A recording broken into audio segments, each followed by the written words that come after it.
welcome back to my channel. I am going to make short YouTube videos now. I am going to make them condensed with super important information that I feel like the world is not telling people struggling to conceive. Today's one, I want to just really explain the mind-body connection. I want to explain how it's linked to fertility, and I hope that by the end of these 5 minutes you will have a little bit more in your toolbox when it comes to navigating this fertility journey. So the first and most important thing is to understand what the mind-body connection even is and the proof of it.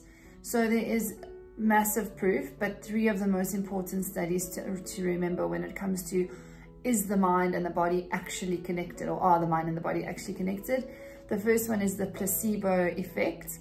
So proving that one group of people get a drug, the other group of people get a sweet, they think it's the drug, and some or all people from that placebo group feel the benefits, even though they never had the drug.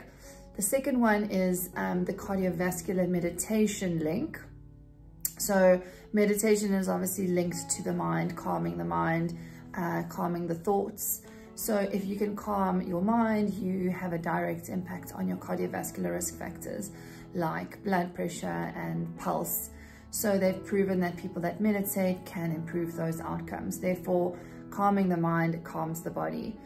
And then the one that I'm sure everyone has experienced and felt in their lives is the stress immunity link. So when you're really stressed and you've had maybe a big exam, or you've gone through an IVF cycle, or you've had a trauma in your life, you tend to get sick just post-event. So, well, how does that happen? They've shown that high levels of cortisol can actually weaken the immune system, and cortisol is obviously linked to the thoughts and emotions of a person.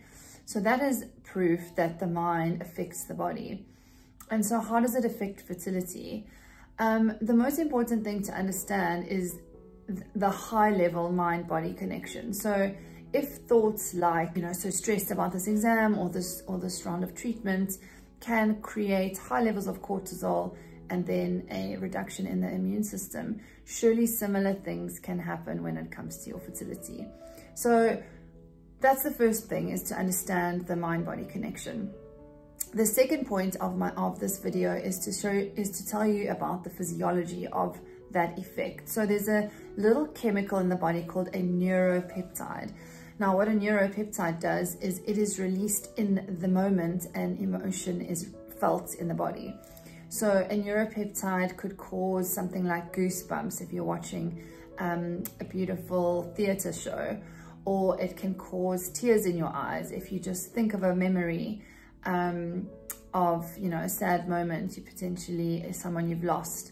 So it's in the presence of an emotion, the body can create a physical reaction, and a neuropeptide is involved in that. So if you think about fertility as your fertility is linked to your subconscious mind that holds all the thoughts and all the emotions that you've ever had in your whole existence, your whole lifetime. If your fertility is linked so your fertility being your physical body, and ultimately wanting egg lining, sperm to meet, conception, implantation, and pregnancy to happen, we need to try and understand what past experiences, thoughts, emotions, traumas, limiting beliefs, generational stuff could be linked to the body getting that right. Now, this is a puzzle piece when it comes to the big puzzle of fertility. This isn't a standalone thing, but in my opinion, everything in fertility is part of the puzzle. Just conversations can be part of the puzzle. IVF treatment can be part of the puzzle. Taking a different folic acid brand can be a part of the puzzle. So it's very important for us to look at fertility as how it can be linked to your past experience. So what I do in my free download that you can get below, called Are You a High Achieving Woman Trying to Conceive? I try and identify where the person's fear is sitting. Are they scared of conception? Are they scared of pregnancy, birth, or motherhood? Where is the first, as you think about it, what are you feeling? And we can take that feeling and we can unpack it, and we can see potentially that it could be causing the survival brain to hold back on conception because it's scared of the outcome. So we reduce the fear, we improve the chances of fertility, along with everything else that we're doing. I always say this work is a plug-in to everything else you're doing in your fertility journey. Why not add the plug-in? Why not optimize your body? Why not link your mind? So hope that makes sense. If it's resonating, connect with me. I'd love to chat to you, and yeah, hold your hand as you navigate your fertility.